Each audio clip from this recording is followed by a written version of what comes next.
How's it going, everybody? I'm glad you're here, and today we're actually going to be reviving an old series that I tried to do from a few years ago, but I quickly stopped doing after, I'm pretty sure, just one episode because I was really scared about how much work was actually going to be needed to be put into this, but I think I'm ready to try this again. We're going to go in reverse this time compared to what we did from the last time we tried to do this series. So if you remember from a few years ago, I tried to tackle 1001 Movies You See Before You Die, year by year. And if you're unaware of what that is, 1001 Movies You Must See Before You Die is a book that is curated every year by a group of film critics and historians and edited by Stephen J. Schneider, which is exactly how it sounds. It's 1001 movies that they believe you must see before you die, dating all the way back to as early as 1902, all the way to 2022. And it is one of the most important things to ever happen to film preservation because it was incredibly influential for a lot of people, including myself. When I was younger, I read this book religiously. I got the 2013 edition for a birthday or something, I think, and it really inspired me. It helped me find a lot of my favorite films of all time. It helped me broaden my horizons. It helped me learn a lot when I was reading the essays on various films. And it is also every year, when this film is revised, a book that never fails to royally piss me off, because they always have to keep that 1001 title. They can never make it above that or below that. So every year when it's revised and new editions are added, other films are also taken out of it every year, which is upsetting because what if somebody doesn't realize that you revise this every year, buys the current book, and then misses out on a movie that you had taken out that might have become their new favorite movie? So I don't really like that. Also, there's plenty of movies in this book that I wouldn't have in this book because I disagree with their placements, and there's also plenty of films that aren't in this book that I would absolutely have in this book. So we're going to go all the way back to the genesis of when this book starts to cover film history, and we're going to go year by year and talk about every single movie in this book that has ever been in this book, all 1,245 as of today. I'm assuming that it'll get updated again before this series is over because it's going to take months, if not years, but we're going to try it anyway. If you want to see me watch these movies and cover them in real time, make sure you follow me on Letterboxd at ERICHARDMAN. I'll be logging and reviewing most of them there. So we're going to talk about every film made pre-1920 in this video today, which is about 6 films. The 6 films we're going to be talking about are A Trip to the Moon, The Great Train Robbery, The Birth of a Nation, Les Vampires, Intolerance, and Broken Blossoms. Let's get to work. As I mentioned, we're going to go all the way back to 1902 for the very first film ever covered in this book, A Trip to the Moon by Georges Méliès. This film follows a group of astronomy professors or students, however you want to classify them, in France that travel to the moon in a giant rocket ship. They get slingshot into outer space, and they walk around for a little bit, discover some magical creatures, and come back home. It's very short. It's only like 14 minutes long. It's obviously a short film. And I actually discovered this by watching Martin Scorsese's Hugo in the theater in 2011. I vividly remember that experience. And leave it to Martin freaking Scorsese to make a movie about film history for children and make an 8-year-old excited to watch a movie from 1902. I don't think that there's any other person in the world that's capable of doing that. Most of these older films I'm not going to have a ton to say about because A, a lot of them are really short, they're silent, and they kind of just speak for themselves because this film is 120 years old, and most people, even if they haven't seen this movie or have really heard the title, they've more likely than not seen the very famous shot of the rocket hitting the anthropomorphic moon in the face. You've likely seen that at some point in your life, even if you're not sure where it's from. And that's just a testament to how influential this film was, because it's essentially the first sci-fi movie, even though, again, it's only 14 or 15 minutes long. The amount of influence it's had over cinema and pop culture, even to this day, is astronomical and can probably never again be replicated. There's plenty of movies that are influential for different ways that will never be replicated, and for this film, it's one of those ones where it'll just never get lost in the pantheon. There's thousands and thousands of films that we'll never get to see because they're lost forever, and luckily this was one of the ones that was found and one of the oldest ones that's been found and preserved, so that it will likely be around forever, which is a miracle, because a film that's 120 years old, looking any ounce of acceptable is a miracle, let alone a film this iconic and influential. And of course, when you watch it, it doesn't look perfect. There's plenty of frames that look beyond repair because film preservationists can only do so much, but it looks absolutely phenomenal for its age. And again, that's a testament to not only our technology, but to the filmmakers of the time as well. Georges Méliès made hundreds of films, not just this one, most of them are lost, but again, these artists, even back then, were revolutionaries. The production design is top-notch, the costumes are out of this world, a lot of the special effects, even by today's standards, I don't know how they were able to pull it off. It's one of those ones where you just, again, you have to watch it once before you die. Hence its placement in this book. So I would 100% agree that this should be a part of this book. It's on HBO Max. It's on YouTube. There's no really any rights to it. So just go ahead and watch it. Take 15 minutes out of your day and watch it. I think it is more than worth your time. And maybe it'll inspire you to explore some more films from the silent era. Up next is 1903's The Great Train Robbery by Edwin S. Porter. This film is also a very short film. I think it's about 13-ish minutes long. And the biggest reason why this film is on this list is because it was revolutionary in the editing standpoint. There's a lot of cross-cutting in this short film. Title is, again, exactly how it sounds. It's The Great Train Robbery. It's about some people that rob a train for about 13 minutes. And it holds up a lot less than A Trip to the Moon. And that's not a nag on this movie, because anything that holds up as well as A Trip to the Moon is something that defies every odd imaginable. A Trip to the Moon is a 1 in a billion fluke. And so anything that holds up as well as that would also be a 1 in a billion fluke. So that's not a knock on this movie. It's just mostly in here for history's sake and for future influence sake. For instance, there's a shot in Goodfellas that's inspired by one of the final shots in this movie. So this film, in terms of technical prowess, by today's standards, it pales in comparison. It's 120 years old, because of course it is. But it's also one of those ones where, when you take into account how important it is in terms of history and how it developed a lot of the medium, you gotta respect it. Plus, it's one of those movies where you get to watch some people in 1902 pretend to shoot each other and react to getting shot. And that's always funny. Watching people get shot in old movies, the way they react is always hilarious. And that happens a few times in this film. But like I said, this film is mostly famous for its editing, because people often forget how slowly editing and camera work progressed in film history, and how revolutionary it was when people just figured out how they could cut in between two different backgrounds. And this film was one of the first ones to actually do that in America. There's another film that's not in this book that I feel like should be in this book, so I'll mention it now, that's also directed by Edwin S. Porter, except this one's only about 6 or 7 minutes long, called Life of an American Fireman. That was also revolutionary for cross-cutting with editing.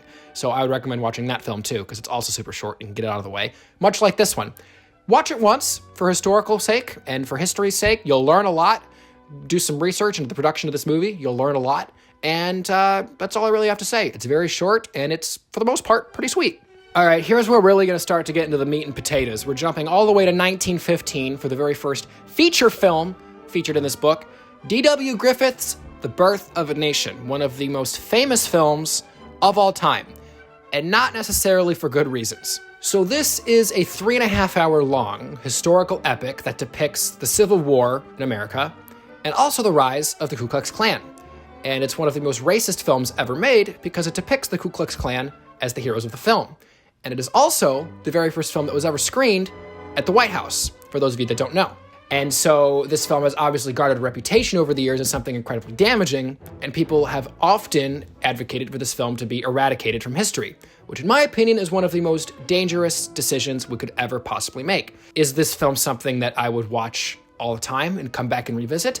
Absolutely not, for obvious reasons. However, it is something that I believe everybody should see at least once for history's sake. It's important to have this film as a reminder of where our culture was really not that long ago. A film professor of mine a couple years ago told us a story that has always stuck with me that I'll relay to you here involving this movie. So the final half hour of this film, if you don't know and if you haven't seen it, kind of depicts the KKK going after the evil Northerners trying to shut them down. And it isn't abundantly clear, if you hadn't watched the previous 3 hours of movie, who's who in the movie. So what he would do is he would show the last half hour of this movie to his class without telling them what movie it's from and who's who, and just see if, given the editing techniques in this movie and how revolutionary they were and how technically well done it is, if the class would eventually start inadvertently rooting for the Ku Klux Klan without knowing it. And when the film would end, he would ask the class, how many of you were rooting for the people to go and get the people hiding in the barn? Because there's people hiding in a barn from the KKK at the end of this movie. So how many people were rooting for the people to go catch the people in the barn? And the vast majority of the class would raise their hand. And after all the majority of the class would raise their hand, he would drop the bombshell that the class was actually rooting for the KKK. And of course, everyone would suddenly retract their statements and feel so bad and feel sorry for accidentally rooting for the KKK. And he would end his statement by saying that film is a very powerful medium. It can manipulate minds in ways that you're not even conscious of. And as filmmakers and artists, you have a responsibility to use that power for good and not for something like this. Because despite how technically well made this film is and how incredibly influential it was at the time, it was influential for all the wrong reasons. And that's why today I think it's important to keep it around and for people to see it, to just remember how powerful film can be and how tragic our history has been. So I'll leave you with that for this film. so I don't talk about it too much more because I don't want to waste my breath, because aside from the editing and a couple of decent-looking shots, this film doesn't really have that much to offer. It was definitely a chore to get through. Aside from the racism, it was a chore to get through. We're going to be staying in 1915 for a minute. We're going to be talking about Les Vampires. The English title of this film is The Vampires or the Arch Criminals of Paris by Louis Feuillade. I hope I'm pronouncing that right. It's a French director, so I don't know how to speak French, so I hope that that's close to how you pronounce it. And this is a 7.5-hour-long serial film that was split up into 10 different parts that depicts a criminal organization known as the Vampires that terrorize Paris, and the various people that are sent out to catch them, as well as the personal lives of some other people that have nothing to do with the case, but we'll get to that in a minute. And if you watch it in the 10-episode increments now, this film kind of essentially doubles as the very first television show ever made. It's not a TV show, but it kind of functions as a TV show by today's standards. And the first few episodes of this show are kind of fantastic. There's some very iconic imagery in the first few episodes of this film. The character of Irma Vep, who is one of the lead vampires, one of the lead criminals in this film, has garnered a bit of a cult status. There was a movie made about the character or the actress that played that character. It's a fictional film, but the character has stood the test of time, and there's a lot of great imagery surrounding her. There's a lot of haunting imagery surrounding her. This film places a lot of emphasis on character close-ups, especially when negative emotions are being displayed, so it can really unsettle the audience. And it's a very modern technique, which is really, really cool.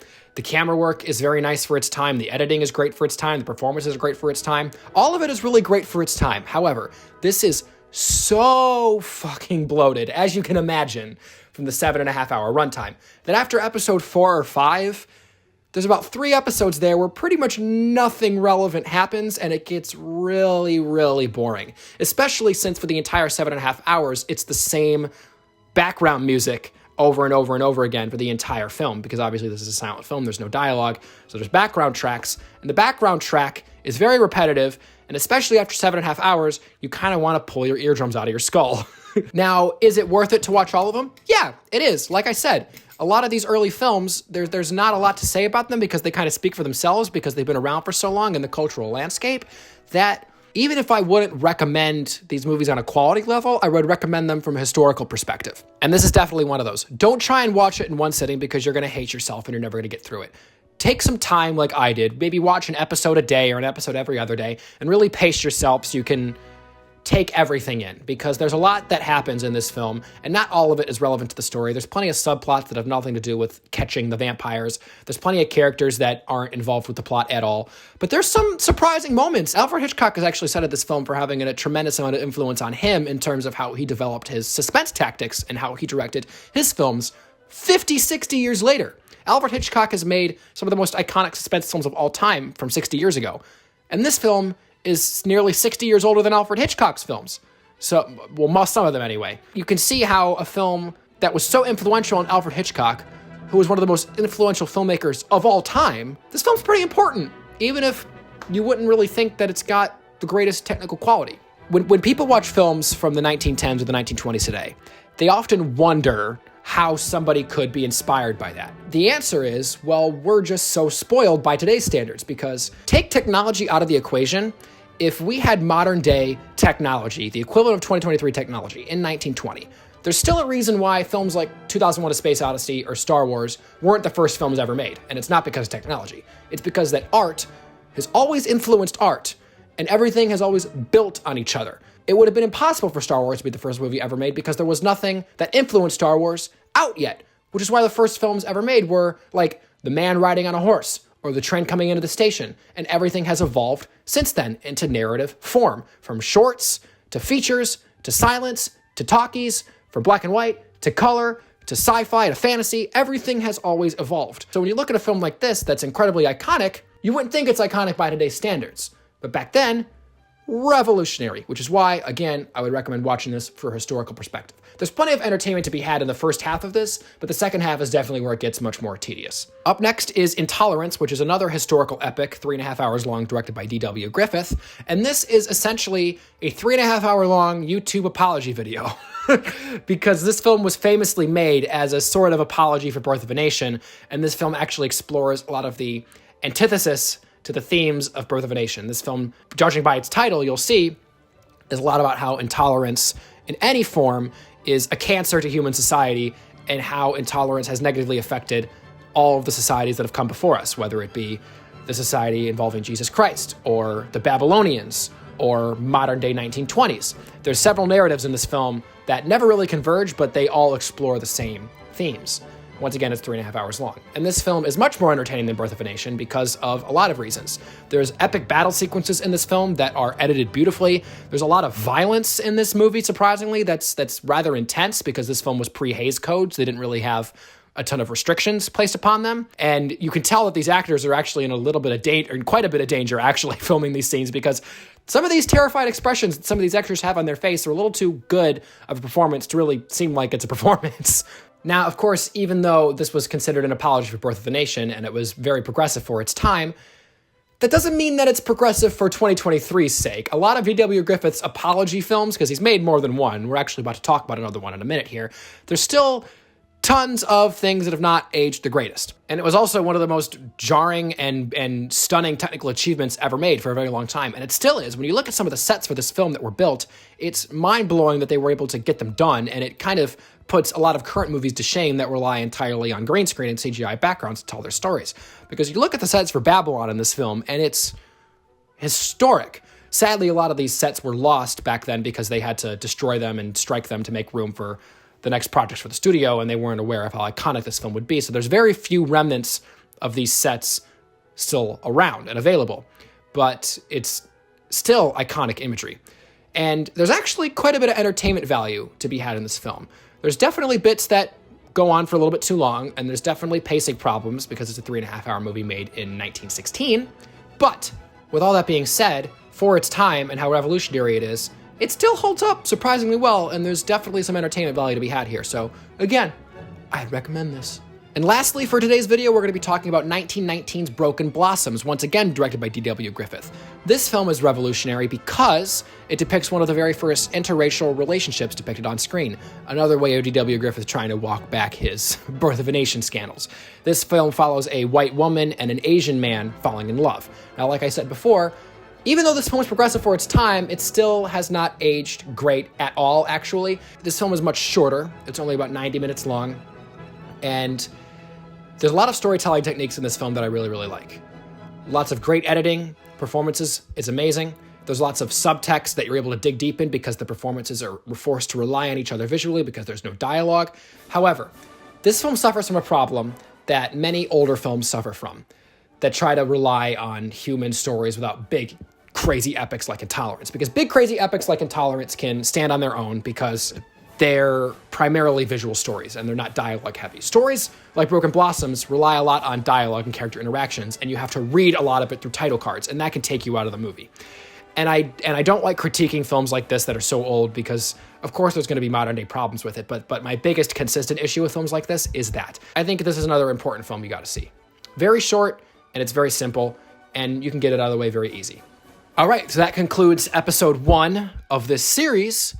And I'm very excited to continue doing it. 1920 is going to be the next episode we've got for this series later on. As for anything that wasn't included in here that I think should have been, I talked about Life of the American Fireman, and then I also mentioned Man Riding on a Horse and Train Coming into a Station. I'll just put those up here while I'm talking because you can watch them while I'm talking because they're only a few seconds long, which is great. And also, I also think that maybe a film that I actually haven't seen, but I've heard amazing things about, should be on here as well. I should actually get on watching this myself, but The Life and Passion of Jesus Christ from 1903 is a shorter film. It's feature length, but it's definitely shorter. I would recommend watching too, because I actually have to get on that myself, and I've heard that it's got a lot of historical significance, so I'm gonna get on that myself. But thank you all so much for watching this video. If you like this series, let me know down below in the comment section. Let me know if there's anything you would like me to change or add or do anything differently, because this is obviously gonna evolve as time goes on, and I wanna hear from you. I wanna hear your feedback. What you think about these movies, what you think about this series, let me know down below. Like the video, share the video, subscribe to the channel, and I'll see you guys in the next video. Peace out.